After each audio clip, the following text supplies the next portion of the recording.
Oh, look, my trade is already going against me here. All What right, are you let's see here. shorting? What are you shorting? I'm long actually. Well, that's the debate I had for the trade. Um, as we know, the trades get set up based on a series of volume-weighted moving averages that we pay attention to. And so let's just take a look at the last week that we had because it's been pretty. I mean, the beginning of the week was pretty textbook. So let's go to the 2 hour chart and we'll see here that what was last week. So last week was the second. And so the week started, and the idea was that the price would go up to this level over here, right?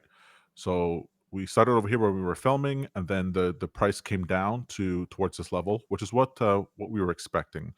You guys know that I've been having this bias towards the 88, sorry, the 88 level over here. Do you remember, Peter, why this would be the level would be aiming for? Nope. Because the price never touched it. It never came back and touched it. All right. And so these two levels have been unmitigated. And so we're moving along. And when our last week started, um, we were so the previous week we were going to head down to over here because we had this level that was unmitigated, and then let me just change it here. This level was unmitigated, and then this level was unmitigated as well. So as we were moving along, we had this bias towards the bottom because after we cleared this level and this level, there was no more levels at the top to go towards. So we sort of have to like build up now momentum again in order to get there. And so once those were cleared, then I knew, okay, we're gonna have this bias down towards this level, which makes sense because we have this purple well, let's call it a moving average, not exactly moving average, but it's a moving average here where this has been acting as long-term support. So if we take a look at our chart, you'll see here that let's just hide you and you. So we see here these levels are where um, orders are accumulating, expectations of orders are accumulating, and so usually around this purple level, the long-term position is this future one down here. That's where, generally speaking, we're not going to go much lower than that. But then, what actually carries the momentum from month to month is this average over here.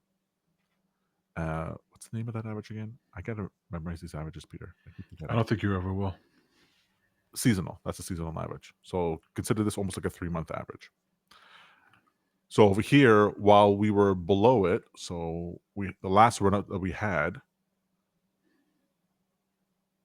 So if we take a look, let's say from the beginning of the bull market, the price climbs up and then it came over here and bounced on that seasonal average. And then it came back down towards the seasonal average again. Here it broke below the seasonal average, and then we sort of stayed in this volume area, and there was a lot of buoyancy there. So then the price jumps back up. So this is where you get your buildup of orders, so that you can get these runs up.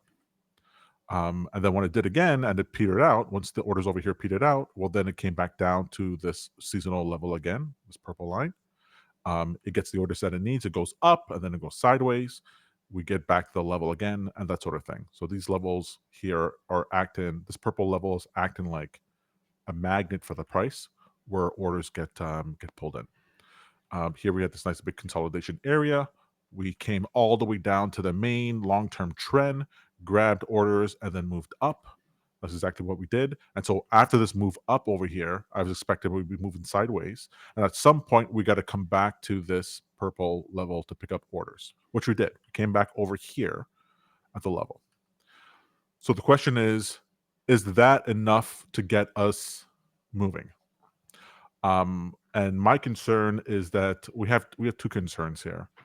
Um, One, we still have these mitigated we still have these levels that have not been mitigated yet. So that's over here. So we still have here and here that has not been mitigated. And also, the big concerning thing is liquidity.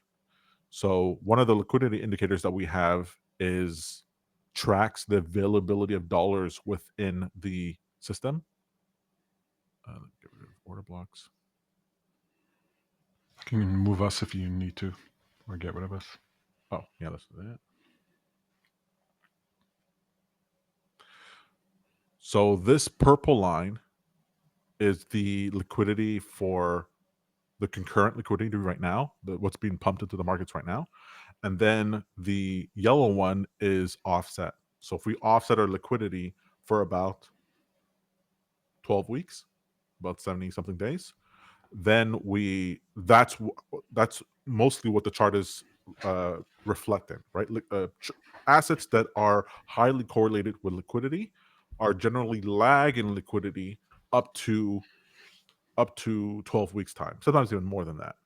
And so because liquidity gets generated at the source and then flows through the system. Does that make sense to you, Peter, when I say that? Like, liquidity can be generated now, but then only show up in Bitcoin weeks from now? Yeah, absolutely. Okay. So I do both. I do this offset because it's almost like the difference between the two offsets is what the true liquidity is right now. Because then there's always the when the liquidity is starting to pick up or diminish, there are orders that are starting right now, right? Some people start placing the orders now to get in, taking advantage of that liquidity, whereas the liquidity when it actually hits can have that 12 week lead time. So we get this movement. So we had this jump up in liquidity, this purple line here, as of January 21st, while we had this drop in liquidity, the lag liquidity over 12 months, over 12 weeks. And so we got this weird effect where we get a run up higher than the previous high over here. We get a run up that's higher on this lower high, but so while we have this descending, so the lag liquidity is descending. Meanwhile, the concurrent liquidity is rising. So that makes it so that we don't actually we didn't go down as hard as I thought we might, right? Because we're booed a little bit. And so we had this weird situation where we were essentially consolidating for half the week, right? You see these dojis over here, these doji candles. Yeah. This is indecision, indecision, indecision, and today it's like now it's making the decision. Just as I went long, because Why would you go long there? there's even though we're short on the daily, if we go back to our 2 hours, we're near this level. So a correction, you can have a correction in price where the price drops significantly in order to wash out the some of the positions, and then we can consolidate and move up. But then you can also have a correction in time. This is something that to learn the hard way, that sometimes even though the price that I'm looking for is this level over here, which it might still get to, it still might get to the 88. The longer the price sort of bleeds out sideways, that's almost like if it went down sharply. So you Why? get this bleed out. Now you could have the opposite effect where that's actually bleeding out all the long positions, all the bullish sentiment, and then it really tanks and rolls over. But in a situation like this, I don't really mind being positioned for the long side, because if it does roll over and fall, fine, I get liquidated on my positions that were long. But the upside potential for long is massive, right? If what's happening over here Why can't you is just wait until it starts to turn up? Why try to time the turn? I time it with half positions, full or full position. It doesn't need to be significant. I like to generally be exposed to the market, because these moves that happen like this, where you get these blast offs, Mhm. right? They always happen with these dips, right? It comes down, then blasts up. It comes down, then blasts up. So how do you know that the down move is completed and it's not going to blast up? That the down move is completed and that it's not going to go. It's Yeah, you not going said to it blast up. turned against you, so it's going down. I see the red candle, and then, but what makes you think it's not going to blast up? It could. That's why I'm long.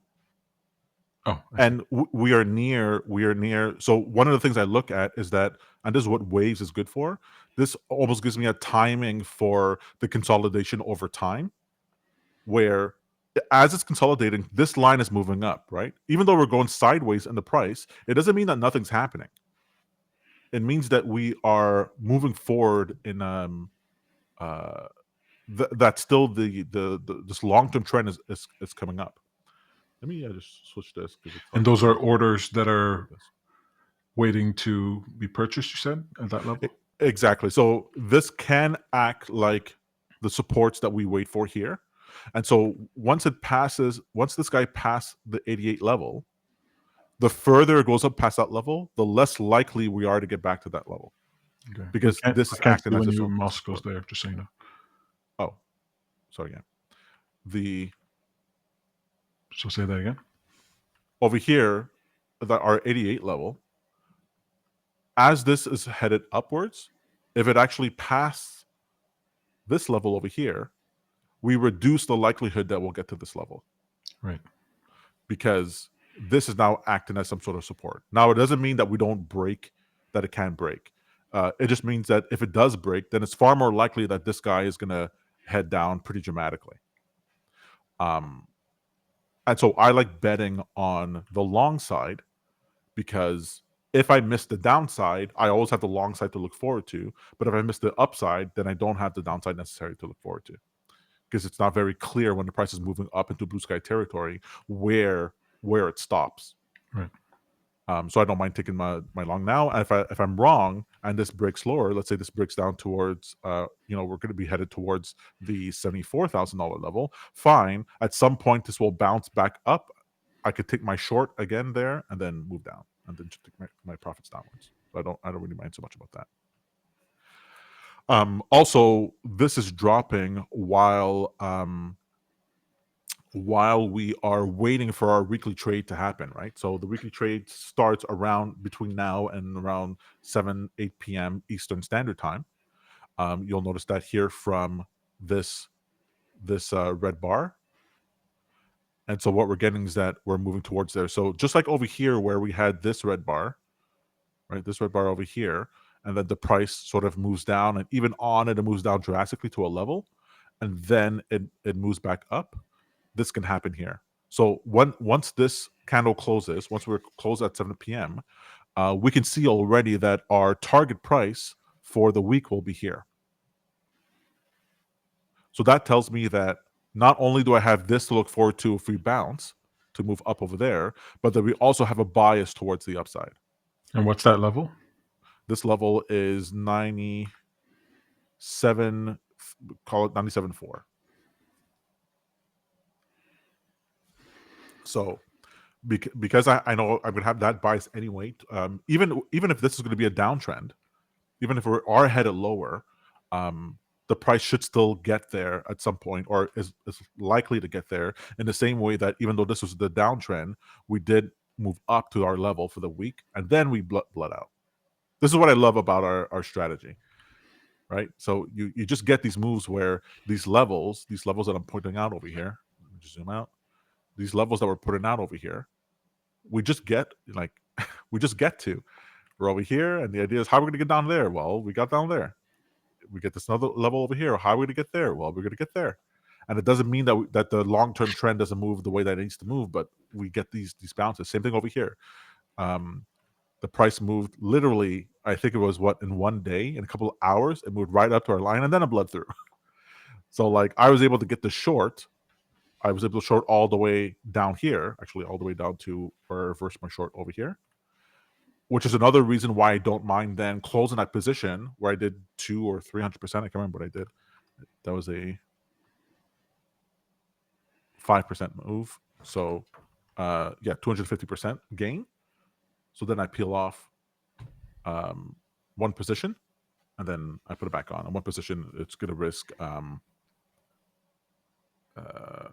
1/50th of that. So it's not a big deal. So what I'm looking forward for this week is, like I said, this bias towards this level. If we get to this level and we stay underneath here, just like we did over here and just like we did up over here, if we stay beneath it, You want to then we expand. are, Can't yeah, see everything.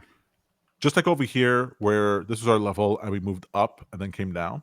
and then this was our level, and we moved up and then came down. If we move up to this level that we're waiting for here and then come down, then we're certainly headed to 88, potentially 74, and we're going to ride the short pretty significantly down. I hope we get down to 74. I'm going to buy some more. It would be great. I would love to get down to 74, but what's bothering me is our liquidity levels, and so Trump will fix this. All I know is what the liquidity is saying, and because we have this 12-week lead time, we don't have to guess. Right now, in this area right now, so Trump got elected January 20th, and then liquidity started pumping up a little bit. And so that we know that later on, around April, there's going to be a bounce that is affected by the liquidity that we're dealing with right now. Oh, my mistake. We're going to have a bounce that is affected by the liquidity that we have right now. So basically, the Trump liquidity that's been added when he got inaugurated, that little bit of a bounce is going to happen in April. Just like we're having a bounce, potentially we're going to have a bounce over here. That this is one of the reasons why I went long, is that we have this up move that should equate to about an 11% bounce on Bitcoin. That would go from wherever we are right now to around 106,000 on Bitcoin. At which point I would be selling my position going over.